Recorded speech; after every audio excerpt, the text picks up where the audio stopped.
لبيك اللهم لبيك لبيك لا شريك لك لبيك إن الحمد والنعمة لك والملك لا شريك لك لبيك اللهم لبيك لبيك لا شريك لك لبيك. السلام علیکم ورحمۃ اللہ وبرکاتہ.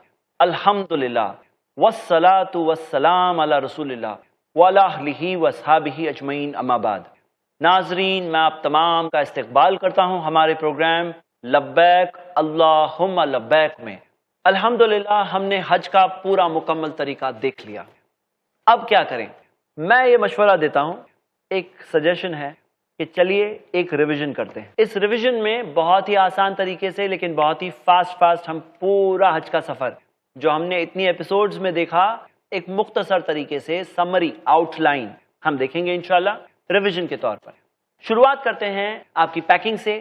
آپ نے اپنی حج کے لیے تیاری کر لی، روحانی طور پر، دین سیکھنے کے طور پر، علم حاصل کرنے کے طور پر. مشورہ دیتا ہوں جنازے کی نماز بھی سیکھ لیے. وہاں کئی بار جنازے کی نماز بہت پڑھنا ہوتا ہے الحمدللہ، اور کئی لوگوں کو جنازے کی نماز پڑھنے نہیں آتا ہے. تو آپ نے تیاری کر لی الحمدللہ، اپنی بیگ کو پیک کر لیا. بیگ کے اندر ساری وہ خیر اور بھلائی کی چیزیں جو آپ کو ساتھ میں لے جانا ہے آپ نے وہ کر لیا، اور آپ تیار ہیں.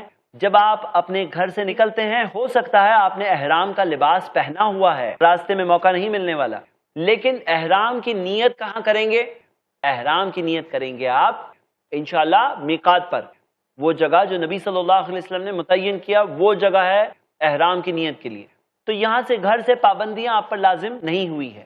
آپ غسل کرنے کے بعد، کسی نماز کے بعد میں اگر احرام پہنتے ہیں تو اور اچھا ہے الحمدللہ.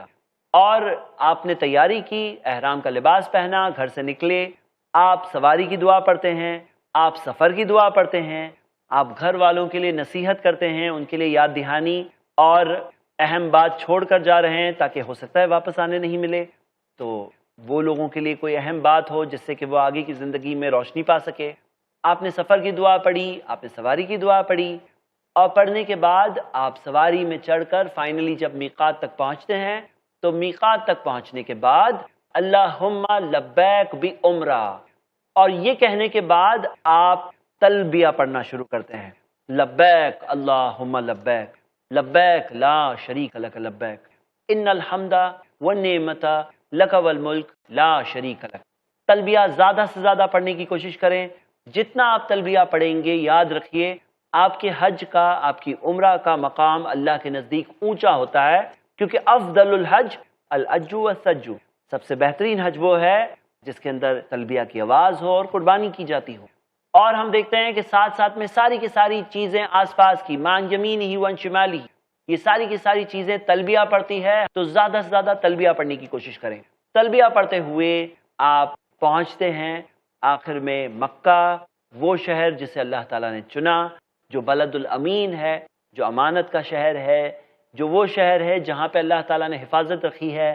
یہ وہ جگہ ہے جہاں پہ حرم ہے اور حرم کے اندر پابندیاں ہوتی ہے. اور ہم دیکھتے ہیں یہ وہ شہر ہے جسے اللہ تعالیٰ نے چنا جہاں پر ابراہیم علیہ السلام نے کعبہ کی تعمیر کی، جہاں کئی سارے معجزے اور کئی ساری ایسی چیزیں موجود ہے جو نشانی کے طور پر ہے، جن سے لوگ دیکھ کر عبرت حاصل کر سکتے ہیں. یہ وہ جگہ ہے جسے بلد الامین کہا اللہ تعالیٰ نے، جہاں پہ نصیحت ہے، جہاں سے ایمان بڑھتا ہے.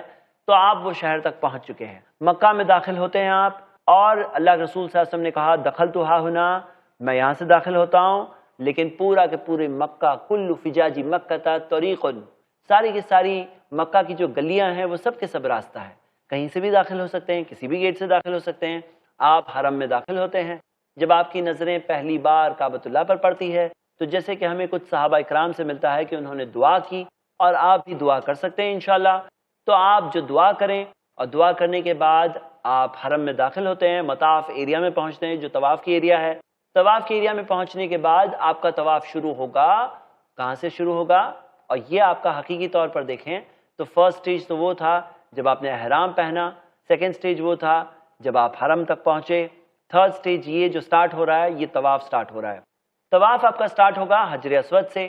اگر آپ بوسہ دے سکتے ہیں تو بوسہ دیں گے، بوسہ نہیں دے سکتے ہیں، چھو سکتے ہیں، چھو کر کے اپنے ہاتھ کو بوسہ دیں گے، وہ بھی نہیں کر سکتے ہیں، تو صرف اپنا رخ حجر اسود کی طرف کر کے بسم اللہ اللہ اکبر کہہ کر آپ اپنے طواف کو شروع کریں گے۔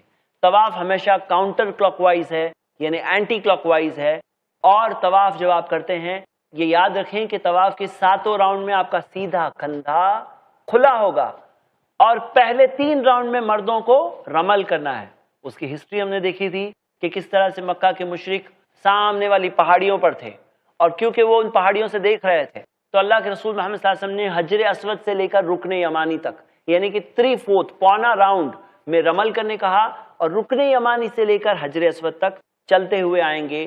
اس درمیان ربنا آتینا فی الدنیا حسنہ وفی الآخرۃ حسنہ وقینا عذاب النار، ہمیں کوئی بھی فکس دعائیں ہر راؤنڈ کے لیے نہیں ملتی، آزاد ہیں آپ کو جو دعائیں یاد ہے، جو ذکر و اذکار یاد ہے آپ پڑھتے جائیں۔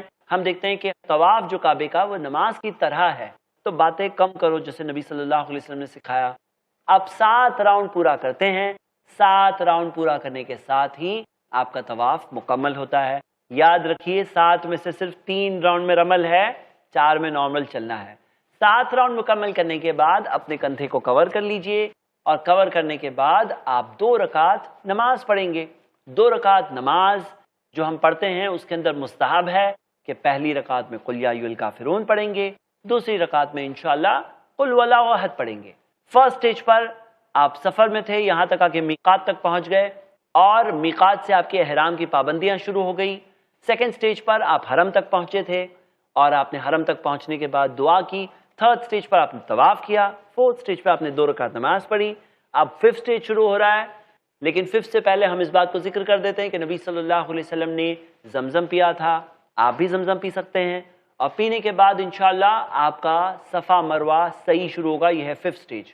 تو 5th سٹیج میں صحیح ہے، لیکن صحیح شروع کرنے میں یاد رکھیے ابدؤ بما بدا اللہ بہ، مسند احمد کی صحیح حدیث ہے کہ میں وہاں سے شروع کرتا ہوں جہاں سے اللہ نے شروع کیا، اور پڑھیں گے آپ پھر ان الصفا والمروۃ من شعائر اللہ، صفا اور مروہ اللہ کی نشانیوں میں سے ہے۔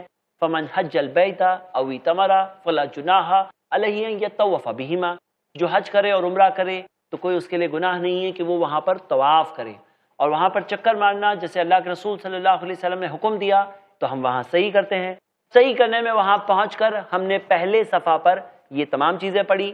یہ پڑھنے کے بعد، یہ ایک ہی بار پڑھنا ہے، یہ پڑھنے کے بعد ہم کہیں گے اللہ اکبر اللہ اکبر اللہ اکبر، لا الہ الا اللہ وحدہ لا شریک لہ لہ الملک ولہ الحمد وہو علی کل شیء قدیر، لا الہ الا اللہ وحدہ انجز وعدہ ونصر عبدہ وہزم الاحزاب وحدہ۔ یہ پوری دعا نبی صلی اللہ علیہ وسلم 3 بار پڑھتے ہیں، اور ہر بار دعا پڑھنے کے بعد اللہ کے رسول محمد صلی اللہ علیہ وسلم اللہ تعالیٰ سے دعا کرتے۔ تو آپ یہ کرنے کے بعد صفا سے جائیں گے مروہ، مروہ جانے کے بعد پھر سے وہی دعا جو آپ نے صفا پر پڑھے تھے، وہی دعا یعنی کہ اللہ اکبر اللہ اکبر اللہ اکبر سے جو شروع ہوتی دعا، لا الہ الا اللہ وحدہ سے جو دعا شروع ہوتی ہے وہ دعا پڑھتے ہیں 3 بار۔ تینوں بار پڑھنے کے بعد آپ اللہ تعالیٰ سے دعا کرتے ہیں، مروہ سے صفا، صفا سے مروہ، مروہ سے صفا، صفا سے مروہ، مروہ سے صفا، صفا سے مروہ، 7 مکمل ہوئے۔ یہ بات یاد رکھیے کہ درمیان میں جو گرین لائٹس ہے اس کے درمیان میں وہاں وادی ہوا کرتی تھی، وہاں پر حاجرہ نے دوڑا تھا، اسی سنت کو یاد رکھتے ہوئے مردوں کو وہاں خاص طور سے دوڑنا ہے، اور اس بات کو یاد کرنا ہے الحمدللہ اللہ کی ان نعمتوں کو یاد کرنا ہے، کس طرح سے اللہ تعالیٰ نے حاجرہ کی مدد کی، کس طرح سے زمزم کا پانی آیا، کس طرح سے اللہ تعالیٰ نے آزمائش لی، امتحان لیا، اور کس طرح سے وہ لوگ پاس ہو گئے۔ ہمیں بھی اپنی زندگی میں اسی سنت پر چلتے ہوئے انشاءاللہ پاس ہونا ہے۔ مروہ پہ ہمارے 7 راؤنڈ جو صحیح کے ختم ہوتے ہیں، وہاں سے ختم ہونے کے بعد مروہ سے باہر نکلیں گے۔ مروہ سے باہر نکلنے کے بعد وہاں پہ آپ کو حجام وغیرہ کی جو دکانیں ملے گی، تو دکانیں جو ہوتی ہے وہاں پر آپ یا اپنی ہوٹل کے قریب جا کر بھی بالوں کو شیو کریں گے۔ اگر آپ شیو کریں گے تو آپ اس چیز کے مستحق ہو گئے کہ نبی صلی اللہ علیہ وسلم نے 3 بار رحم کی دعا کی، اللہم ارحم المحلقین، حلق کرنے والوں پر اے اللہ تو رحم کر شیو کرنے والوں پر۔ اور اگر آپ قصر کرتے ہیں تو آپ احرام سے تو باہر نکل جائیں گے، لیکن وہ 3 بار والی دعا نہیں ملے گی اللہ کے رسول صلی اللہ علیہ وسلم کی۔ نبی صلی اللہ علیہ وسلم نے 1 بار آخری بار تھوڑی سی دعا کی وہ لوگوں کے لیے جو قصر کرتے ہیں۔ بہنوں کو اپنے بالوں میں سے صرف انگلی کے جوائنٹ کے برابر اتنے بال ٹرم کرنے ہیں، کٹ کرنے ہیں۔ احرام کی ساری پابندیاں اسی کے ساتھ میں ختم ہو جاتی ہے، آپ احرام سے باہر نکل آتے ہیں، الحمدللہ آپ کا عمرہ اسی کے ساتھ مکمل ہوا۔ فرسٹ سٹیج کون سا تھا؟ میقات تک۔ سیکنڈ سٹیج کون سا تھا؟ حرم تک۔ تھرڈ سٹیج میں آپ نے طواف کیا، فورتھ میں 2 رکعت نماز پڑھی، اور ففتھ میں آپ نے صفا مروہ کی 7 راؤنڈ صحیح کیے، ختم ہو گیا عمرہ۔ الحمدللہ صرف 5 چیزیں، ایزی ہے، یاد رکھیے۔ لوگ اننیسیسری ڈراتے ہیں کہ بہت مشکل ہے، بہت ہی آسان ہے۔ جیسے کہ ہم نے دیکھا حج کے دن شروع ہوتے ہیں 8 ذی الحجہ سے، حج کے دن شروع ہوتے ہیں۔ حج کے ہم 5 یا 6 دن ٹوٹل دیکھتے ہیں، 5 یا 6 کیوں وہ ہم آگے دیکھیں گے۔ پہلا دن جو 8 ذی الحجہ ہے، اللہ کے رسول محمد صلی اللہ علیہ وسلم فجر کی نماز کے بعد منا گئے تھے، منا میں جا کر 5 نمازیں پڑھی تھی، لیکن کیونکہ ممکن ہے کہ ایک رات پہلے ہی پہنچا دیا جائے تو شاید 2 نمازیں زیادہ ہو جائے گی آپ کی، 1 یا 2 نمازیں زیادہ ہو جائے گی، لیکن وہ 5 نمازیں آپ جو پڑھیں گے وہ قصر پڑھیں گے، جیسے کہ ہمارے نبی صلی اللہ علیہ وسلم نے پڑھا، اور اپنے اپنے وقتوں پر پڑھیں گے۔ کسی کی تحقیق کچھ اور ہو، وہ قرآن و حدیث میں جو ہمیں صحیح بات ملتی ہے اس کے مطابق ہم سب عمل کرنے کا جذبہ رکھتے ہیں، ایک دوسرے کے ساتھ پیار اور محبت اور رواداری رکھتے ہیں۔ ہر کوئی اپنے طور پر یہی کوشش کرے کہ میں اللہ کے رسول محمد صلی اللہ علیہ وسلم سے محبت ہونے کے ناطے ان کی پیروی اور اتباع کرتا ہوں، اور یقیناً علماء کرام نے بھی ہمیں یہی سکھایا۔ تو منا میں 5 نمازیں اپنے اپنے وقتوں پر، اور قصر جیسے کہ اللہ کے رسول صلی اللہ علیہ وسلم نے خود پڑھا، اور ہم یہ دیکھتے ہیں کہ یہ نمازوں کے بعد اور اس دن میں کیا کرنا ہے؟ احرام کے حال میں ہیں آپ، تلبیہ پڑھیے زیادہ سے زیادہ، ذکر و اذکار کریے، اللہ تعالیٰ سے دعا کیجیے، فضول چیزوں سے بچیں۔ 9 ذی الحجہ جو دوسرا دن آتا ہے، فجر کی نماز تو آپ کی منا میں ہوئی، فجر پڑھنے کے بعد اللہ کے رسول محمد صلی اللہ علیہ وسلم نکلے تھے منا سے، گئے تھے عرفات، اور عرفات میں داخل ہونے سے پہلے نبی صلی اللہ علیہ وسلم نمیرہ میں رکے تھے، وہاں سے ارانا کی وادی میں، اور پھر عرفات میں داخل ہوئے تھے۔ لیکن ابھی وقت کی قلت ہوتی ہے تو ہمیں ڈائریکٹلی عرفات کے خیمے میں پہنچا دیا جاتا ہے۔ منا کا تو اچھا ایئر کنڈیشن خیمہ تھا، عرفات کے اندر تھوڑا بہت ایئر کولڈ، کہیں کہیں کبھی کبھار وہ بھی نہیں ہوتا ہے، ویسے خیمے ملیں گے۔ عرفات کے اندر اگر آپ زوال کے وقت سے پہلے پہنچ چکے ہیں تو تھوڑا بہت آرام کر لیجئے۔ زوال کا وقت ہونے کے بعد ایک اذان اور 2 اقامت کے ساتھ قصر اور جمع کون سی؟ اول وقت پر جمع ہو رہی ہے، یعنی ظہر کے وقت پر 2 اقامت کے ساتھ ظہر کی نماز اور عصر کی نماز قصر پڑھیں گے، یعنی 4 رکعت کی جگہ 2 رکعت پڑھیں گے، کیونکہ اللہ کے رسول محمد صلی اللہ علیہ وسلم نے بالکل ایسے ہی کیا تھا، اور انہوں نے یہی سکھایا، خذوا انی مناسککم، اپنے حج کے مناسک کو مجھ سے لے لو۔ اور نبی صلی اللہ علیہ وسلم نے پیچھے والوں کو بھی حکم نہیں دیا کہ تم لوگ سب سفر پہ نہیں ہو، تم لوگ سب پوری پڑھو۔ تو ہم دیکھتے ہیں کہ اس کے اندر یہ حج کے مناسک میں سے، حج کے طریقے میں سے ہے، اور ہم بھی وہی کریں تو اور بہتر، یہی چیز نبی صلی اللہ علیہ وسلم کی سنت ہے۔ اور ہم یہ دیکھتے ہیں وہ دن میں خاص طور سے اللہ تعالیٰ سے خصوصی طور پر زیادہ سے زیادہ دعائیں کرنا، یہی تو اہم ترین دن ہے حج کا، یہی تو عرفات کا دن ہے، یوم العرفہ، الحج عرفہ، نبی صلی اللہ علیہ وسلم نے کہا حج ہی تو عرفہ ہے۔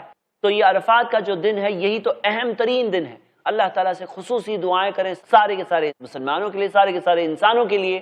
اور نبی صلی اللہ علیہ وسلم نے کہا افضل ما قلت انا والنبیون، سب سے فضیلت والی چیز جو میں نے اور سارے نبیوں نے کہا عرفہ کی شام میں، وہ ہے لا الہ الا اللہ وحدہ لا شریک لہ لہ الملک ولہ الحمد وہو علی کل شیء قدیر۔ یہ تھا دوسرا دن حج کا، ختم ہوتا ہے۔ آپ مغرب ہونے کے بعد، مغرب سے پہلے نہیں نکل سکتے، جیسے روزہ مغرب سے تھوڑی دیر پہلے کھول سکتے ہیں، نہیں کھول سکتے ہیں، اسی طرح عرفات سے مغرب سے پہلے نہیں نکل سکتے، نکل گئے تو پینلٹی ہے، دم ہے۔ اور آپ مغرب کی نماز کے بعد عرفات سے نکلتے ہیں، جاتے ہیں مزدلفہ۔ مزدلفہ جانے کے لیے الگ الگ طریقے ہیں، یا تو آپ بس سے جا سکتے ہیں، یا میٹرو سے جا سکتے ہیں، یا چلتے ہوئے جا سکتے ہیں، یا کسی ٹیکسی وغیرہ کے ذریعے جا سکتے ہیں۔ اس میں تھوڑا بہت کنجیشن ہوتا ہے، تھوڑی بہت ڈیفیکلٹی ہوتی ہے۔ مزدلفہ پہنچنے کے بعد نبی صلی اللہ علیہ وسلم نے مغرب اور عشاء کی نماز، 1 اذان اور 2 اقامت کے ساتھ قصر اور جمع پڑھی، یعنی مغرب کی 3 رکعت ہوگی، عشاء کی 4 کی جگہ 2 رکعت پڑھی۔ آپ وطر کی نماز اس کے بعد میں ضرور پڑھ لیں۔ ہم دیکھتے ہیں کہ اس کے بعد نبی صلی اللہ علیہ وسلم نے مزدلفہ میں آرام کیا۔ ہم دیکھتے ہیں یہی سنت ہے نبی صلی اللہ علیہ وسلم کی، اور ہمیں بھی یہی کرنا چاہیے کہ مزدلفہ میں پہنچنے کے بعد آرام کر لیں اس رات میں۔ آرام کرنے کے بعد فجر کی نماز اول وقت پر پڑھیں، جیسے کہ اللہ کے رسول محمد صلی اللہ علیہ وسلم نے پڑھا۔ اول وقت پر الارم لگائیے، اٹھ کر فجر کی نماز پڑھیں۔ فجر کی نماز پڑھنے کے بعد نبی صلی اللہ علیہ وسلم نے کھڑے ہو کر اللہ تعالیٰ سے دعا کی، ذکر و اذکار کیا، ہم بھی کریں۔ نبی صلی اللہ علیہ وسلم مشعر حرام کے علاقے میں کھڑے تھے، آپ جہاں موقع مل جائے وہاں کھڑے ہو جائیں۔ اور سورج نکلنے سے پہلے نبی صلی اللہ علیہ وسلم مزدلفہ سے نکل پڑے تھے۔ یہ جو دن چل رہا ہے یہ ہے 10 ذی الحجہ، یعنی کہ تیسرا دن حج کا. اس دن 4 ٹوٹل کام ہے. جا کر کے پہلے آپ کو جمرات کو کنکر مارنا ہے. سب سے پہلے دن صرف جمرۃ العقبہ جو بڑا والا جمرہ ہے اسی کو کنکر مارنا ہے. یعنی کہ جائیں گے جب تو پہلا نہیں دوسرا نہیں صرف تیسرے والے جمرہ کو 7 کنکر اللہ اکبر اللہ اکبر اللہ اکبر اللہ اکبر اللہ اکبر اللہ اکبر اللہ اکبر 7 کنکر مارنے ہیں. کنکر آپ کہیں سے بھی اٹھا سکتے ہیں. بہت سارے لوگ سمجھتے ہیں مزدلفہ سے ہی اٹھانا ہے، ایسا کچھ نہیں ہے. آپ 7 کنکر مارتے ہیں. اگر آپ کسی بچے کی طرف سے بھی مارنے والے ہیں تو پہلے خود کی طرف سے مار لیجئے، پھر بچے یا بزرگ کسی کوئی مستحق ہو جو نہیں آ سکتے ہیں ان کی طرف سے بھی مار سکتے ہیں. مزدلفہ سے کچھ ایسے لوگ جو بہت ہی مشکل حال میں ہو انہیں گنجائش دی گئی ہے کہ چاند ڈوبنے کے بعد یعنی کہ تقریباً رات کا 2/3 حصہ گزر جانے کے بعد وہ مزدلفہ سے ایسے قسم کے لوگ جلدی نکل سکتے ہیں. تو جمرات کو کنکر مارنا ایک کام ہے 10 ذی الحجہ کو. دوسرا کام 10 ذی الحجہ کو ہے کہ قربانی کرنا. جو قربانی پہلے سے ہو سکتا ہے آپ کے ٹور آپریٹر نے پیکج میں انکلوڈ کیا ہوا ہے یا اسلامک بینکس کے کاؤنٹرز پہلے سے لگے ہوئے ہوتے ہیں وہاں ہو سکتا ہے آپ پیمنٹ کریں گے. شاید ہی کوئی ہوتا ہے جو خود وہاں جا کر اپنے ہاتھ سے قربانی کرے. یہ ہو گیا سیکنڈ کام. تھرڈ کام ہے بال کو حلق کرنا یا قصر کرنا یا تو شیو کرنا یا تو ٹرم کرنا. دونوں کی دعاؤں کے تعلق سے بات تو آ چکی ہے. اور یہ کرنے کے بعد احرام کی ساری پابندیاں اٹھ جاتی ہے سوائے ایک کے الا النساء، سوائے بیویوں سے تعلقات. اور ہم دیکھتے ہیں اس کے بعد چوتھا کام جو اس دن کرنا ہے وہ ہے طواف الافادہ. طواف الافادہ کہاں ہوگا؟ مکہ میں حرم میں کعبہ کا طواف 7 راؤنڈز. لیکن فرق یہ ہوگا کہ اس کے اندر رمل نہیں ہے. اور یقیناً آسانی ہے الحمدللہ، اتنا سارا کراؤڈ ہوتا ہے، رمل کرنا زیادہ دقت و پریشانی ہو سکتی تھی. اور ایک چیز ہے کہ اگر کوئی احرام کی حالت میں ابھی بھی ہے تو اسے اپنا کندھا کھولنا نہیں ہے. کندھا کورڈ رہے گا. اس کے اندر رمل نہیں ہے، اس کے اندر کندھے کو کھولنا نہیں ہے. اور 7 راؤنڈ کرنا ہے. 7 راؤنڈ کرنے کے بعد 2 رکعت نماز پڑھنی ہے. 2 رکعت نماز پڑھنے کے بعد صحیح کرنا ہے ٹھیک اسی طرح جس طرح سے آپ نے عمرہ کے ٹائم پر کیا تھا. 7 راؤنڈز. 7 راؤنڈز ختم کرنے کے بعد اب احرام کی ساری پابندیاں ختم ہو جاتی ہے. یہ چاروں چیزوں کو کرنے میں اگر ترتیب آگے پیچھے اوپر نیچے ہو جاتی ہے تو کوئی حرج نہیں ہے. نبی صلی اللہ علیہ وسلم نے کہا افعل ولا حرج، کرو کوئی حرج نہیں ہے. اس کے علاوہ یہ 3 دن ختم ہوتے ہیں. اب آپ کو واپس جانا ہے مینا. اگر رات کا کچھ وقت گزر جائے، کافی حصہ بھی گزر جائے اور آپ مکہ میں تھے طواف کر رہے تھے، کوئی حرج نہیں ہے. نبی صلی اللہ علیہ وسلم نے مینا کی راتوں میں خود وہاں جا کر خاص مکہ میں طواف بھی کیا ہے. اور اگر آپ لیٹ بھی ہو گئے تو کوئی حرج نہیں ہے. پہنچ جائے واپس مینا. مینا پہنچنے کے بعد اگلا دن ہوتا ہے، یہ چوتھا دن ہے حج کا. جو اگلا دن ہوتا ہے اس کے بعد یعنی 11، 12 اور 13 یہ جو 3 دن ہے، یہ 3 دنوں کے بارے میں اللہ تعالیٰ نے قرآن میں کہا وَمَن تَعَجَّلَ فِي يَوْمَيْنِ فَلَا إِثْمَ عَلَيْهِ. کوئی 2 دن میں نکل جاتا ہے تو کوئی اس پہ حرج نہیں ہے. وَمَن تَأَخَّرَ فَلَا إِثْمَ عَلَيْهِ. جو تاخیر کرتا ہے، لیٹ کرتا ہے، 3 دن ختم کرتا ہے تو بھی کوئی حرج نہیں ہے. تو ہم دیکھتے ہیں کہ 2 یا 3 دن دونوں میں اختیار آپ کو دیا گیا ہے. لیکن یہ ہے کہ یہ 2 دنوں میں کرنا کیا ہے؟ کرنے میں ایک کام کرنا ہے خاص طور سے، وہ ہے جمرات کو کنکر مارنا ہے. لیکن یہ جو جمرات کو کنکر ماریں گے اس کے اندر یہی چیز ہمیں ملتی ہے. اس میں 2 فرق ہے. پہلا فرق یہ ہے کہ اس بار آپ تینوں جمرات کو کنکر مارنے والے ہیں. 10 ذی الحجہ کو آپ نے صرف ایک جمرۃ العقبہ کو مارا تھا، اب تینوں کو ماریں گے یعنی کہ صغرا، وسطیٰ اور عقبہ، تینوں کو آپ کنکر ماریں گے. دوسرا فرق یہ ہے ابھی جو وقت شروع ہوگا زوال کے بعد شروع ہوگا. رات میں بھی مار سکتے ہیں. لیکن ایک بات یاد رکھیے کہ اگر آپ کا ارادہ ہے کہ 12 ذی الحجہ کو آپ نکلنا چاہتے ہیں تو مغرب سے پہلے آپ کے جمرات کو کنکر مار لیے جائیں. ہو جانا لازم اور ضروری ہے. اگر آپ نے مغرب تک نہیں کیا ہے تو آپ کو اس رات کو رکنا ہوگا. 13 تاریخ یعنی تیسرے دن کے جمرات کو کنکر مارنے کے بعد پھر آپ نکل سکتے ہیں. جمرات کو کنکر مارنے میں وہی طریقہ ہے. ہم دیکھتے ہیں کہ اللہ کے رسول صلی اللہ علیہ وسلم پہلے جمرہ کو کنکر مارتے، پھر قبلہ رخ ہو کر اللہ سے دعائیں کرتے ہیں، پھر دوسرے جمرہ کو کنکر مارتے ہیں، پھر اللہ تعالیٰ سے دعا کرتے ہیں اور پھر تیسرے جمرات کو کنکر مار کر پھر نکل جاتے ہیں.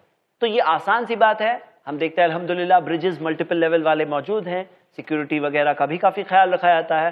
الحمدللہ آج کل وہاں مشکل اور سٹیمپیز وغیرہ نہیں ہوتے ہیں اللہ کے بہت بڑے احسان سے. تو یہ ہم دیکھتے ہیں کہ یہ ہو گیا 6 دن کا پروسیجر. ختم کرنے کے بعد مینا کے 3 دن آپ وہاں کے خیمے میں گزارتے ہیں. اگر آپ مینا میں رہ رہے ہیں یعنی 6 میں سے تقریباً 4 دن آپ کے مینا میں ہی گزر رہے ہیں تو خیمے کا ایڈریس وغیرہ سمجھنے میں آسانی ہوگی. اگر آپ اپنے میپ میں لوکیٹر وغیرہ لگا لیتے ہیں پہلے دن تو اور آسانی ہو سکتی ہے. اور آپ یہ بات یاد رکھیں کہ حج کا پورا معاملہ ختم ہونے کے بعد اس سے پہلے کہ آپ مکہ چھوڑیں آپ کو طواف الوداع کرنا ہے. طواف الوداع میں ایکسیپشن صرف یہی ہے کہ حائضہ عورتوں کو ایک ایکسیپشن استثنائی شکل دی گئی ہے کہ حائضہ عورتیں اگر طواف الوداع کیے بغیر بھی چلی جائیں تو کوئی حرج نہیں ہے، تب تک جب تک کہ انہوں نے طواف الافادہ یعنی 10 ذی الحجہ کو کر لیا ہو، وہ لازم اور کمپلسری ہے۔ اس کے بغیر ان کی احرام کی وہ پابندی کہ میاں بیوی شوہر اور بیوی ایک دوسرے کے لیے حلال نہیں ہوتے ہیں تب تک جب تک کہ طواف الافادہ ختم نہ ہو جائے۔ تو یہ ہے طواف الوداع کے متعلق۔ طواف الوداع میں صحیح نہیں ہے، طواف الوداع میں سے طواف کرنے کے بعد ڈائریکٹ نکل جائیں گے 7ویں راؤنڈ میں۔ ہم دیکھتے ہیں بہت سارے لوگ الٹے پاؤں نکلتے ہیں اور کئی ساری ایسی چیزیں کرتے ہیں جو غیر ثابت شدہ ہے۔ اللہ کے رسول محمد صلی اللہ علیہ وسلم نے جو ہمیں سکھایا وہی ہمارے لیے بہتر ہے۔ یہ ہے حج کا سفر بہت ہی مختصر طریقے سے۔ آپ سب کو میں ابھاروں گا کہ اتباع کریں، دین میں کوئی نئی چیزیں نہ لائیں، جو اللہ کے رسول محمد صلی اللہ علیہ وسلم نے ہمیں سکھایا وہی ہم سب کے لیے کافی ہے۔ ہم اللہ کے رسول محمد صلی اللہ علیہ وسلم کی اتباع کریں۔ آخر میں میرے بھائیوں میری بہنیں، الحمدللہ پورا سفر مکمل ہوا، ہم نے ساری چیزوں کی کافی ڈیٹیلز دیکھی۔ اس میں بہت زیادہ ایمفسس اور ضرورت یہ تھی کہ ہم اس کے اسپریچول اینگل کو یاد رکھیں۔ کئی بار ایسا ہوتا ہے لوگ جا کے حج تو کر کے آ جاتے ہیں، ٹیمپرری تھوڑے دنوں کی عبادت ہوتی ہے، آنے کے بعد لوگ کہتے ہیں یہ حاجی صاحب بن گئے، جیسے کہ ایک ٹائٹل لگ جاتا ہے۔ کیا وہ ٹائٹل پانا مقصد تھا یا اللہ کی رضا پانا مقصد تھا؟ کیا گول تھا؟ کیا تھوڑے دنوں کی عبادت تھی، تھوڑے دنوں کی اللہ کی فرما برداری تھی، تھوڑے سے دنوں کی نیکی تھی، تھوڑے سے دنوں کا سدھار تھا؟ اور کیا ریئلی آپ کو لگتا ہے یہ آپ کو جہنم کی آنکھ سے بچا لے گا؟ یا زندگی میں چینج لے کر آئے ہیں آپ، یا زندگی میں ایک بہت بڑا سدھار لے کر آئے ہیں؟ حج وہ ٹرانسفارمیشن کا نام ہے، وہ ایک ایسی ٹریننگ ہے جس ٹریننگ سے جب ایک ایمان والا گزرتا ہے تو اس کے ایمان کے ساتھ عمل کی طاقت جڑ جاتی ہے، جو اگر وہ صحیح اخلاص کے ساتھ کرے تو اس کی زندگی میں ایک ایسا چینج آئے گا کہ اب وہ حرام کھانے کی طرف نہیں بڑھے گا، اب وہ نیکیوں سے دور نہیں رہے گا، اب اس کے اندر ایک چستی آ جائے گی۔ وہ ساری ٹریننگ حاصل کرنے کے بعد اب اس کے اندر ایک سدھار آ جائے گا۔ ایک امیر شخص ہے، امیر کے دماغ میں سے اس کا سارا گھمنڈ ٹوٹ چکا ہوگا، اس کے سارا گھمنڈ ختم ہو چکا ہوگا۔ ایک غریب کے دل میں سارا انفیریورٹی کمپلیکس ختم ہو چکا ہوگا۔ ایک ایسی چیز ہے جو حاصل کرنے کے بعد زندگی میں چینج آنا چاہیے۔ اگر نہیں آ رہا ہے تو کچھ تو پرابلم ہے آپ کی حج میں۔ میرے بھائی اور میری بہنیں، اس کے اسپریچول اینگل کو یاد رکھنا ہے، اس میں اللہ کے رسول محمد صلی اللہ علیہ وسلم کی فرما برداری کے اینگل کو یاد رکھنا ہے، جتنا کہا اتنا کرنا ہے، آگے بڑھ کر ایکسٹرا چیزیں بھی نہیں کرنی ہے، کم کر کے اپنے ثواب کو کھونا بھی نہیں ہے۔ یہ ایک ایسی چیز ہے جس میں فرما برداری کی ٹریننگ دی گئی، جس میں اللہ تعالیٰ کی بات ماننا اور نبی صلی اللہ علیہ وسلم کی اتباع اور پیروی کرنے کی ٹریننگ دی گئی، جہاں پہ الحمدللہ سارے اپنے کام کو تھوڑے دنوں کے لیے چھوڑ کر صرف اللہ کے لیے اپنے آپ کو خالص کر دینے کی ٹریننگ دی گئی۔ جب حلال چیز کو بندہ چھوڑتا ہے تو اسے قدر ہو جاتی ہے کہ میں اللہ کے لیے جب حلال کو چھوڑ کر آیا ہوں تو حرام کو بھی تو اللہ کے لیے چھوڑ سکتا ہوں۔ اللہ تعالیٰ سے آپ اور ہم سب یہ دعا کریں کہ اللہ تعالیٰ حج کو قبول کر لے، اللہ تعالیٰ سے اس قبولیت کی دعا کرتے رہیں، اس زندگی میں ایک ٹرانسفارمیشن کی دعا کرتے رہیں، اس جذبے کو ختم ہونے نہ دیں، خالی ہونے نہ دیں، باتوں کی باتیں نہ بن کے رہ جائے، لیکن اس کے اصل مقصد حاصل ہو جائے۔ اور اصل مقصد یہ ہے کہ حج مبرور تو تب بنے گی وہ جب وہ زندگی میں وہ چینج لے کر آ جائے، جب زندگی میں وہ ٹرانسفارمیشن آ جائے۔ اور میرے بھائی اور میری بہنیں، یہی تو اصل نشانی ہے کہ حج قبول ہوئی ہے، جب زندگی میں ایک انسان کے چینج آ جائے، جب زندگی میں ایک پورا کے پورا سدھار آ جائے۔ آخر میں آپ سب کا تہہ دل سے شکریہ ادا کرتا ہوں کہ اس سفر میں آپ ہمارے ساتھ تھے۔ ہم نے یہ کوشش کی کہ حج کے سفر کے وہ لمحے اس پروگرام میں کیسے ایک طرح سے ریکریٹ ہو جائیں، کیسے وہ لمحے آپ کے آنکھوں کے سامنے سے جیسے کہ آ کر گزرنے لگے۔ ہو سکتا ہے آپ کو اس سال حج کا موقع نہیں مل رہا ہو، لیکن یہ چیز سے اپنے آپ کو محروم مت رکھو، یہ چیز سے اپنے آپ کو دور مت رکھو۔ اگر اللہ نے آپ کو صحت دی ہے، مال دیا ہے، تو آپ کے لیے لازم اور ضروری اور فرض ہو چکا ہے۔ آپ کے لیے ضروری ہے کہ آپ حج کرنے جلد سے جلد امیڈیٹلی فوراً جائیں اور اس فریضے کو پورا کریں، زندگی میں یہ ساری بھلائیاں حاصل کریں۔ تو یہ ساری چیزوں کے ساتھ ہم اس پورے حج پروگرام کے اندر جو ہم نے ساری چیزیں سیکھی، یہ سیکھنے کے بعد ایک عمل کے جذبے کے ساتھ زندگی کے ساتھ آگے بڑھتے ہیں، زندگی میں اس چینج کو انشاءاللہ لے کر آگے بڑھیں گے، اور اللہ تعالیٰ سے دعا کرتے ہیں اللہ تعالیٰ ہم سب کو صراط المستقیم پر قائم رہنے، استقامت کے ساتھ جمنے، اللہ کے کمانڈز کو پورا کرنے، اور جو اللہ نے منع کیا اس چیز سے زندگی بھر بچنے، کہ اللہ تعالیٰ ہمیں توفیق دے۔ آمین۔ وآخر الدعوانا ان الحمد للہ رب العالمین۔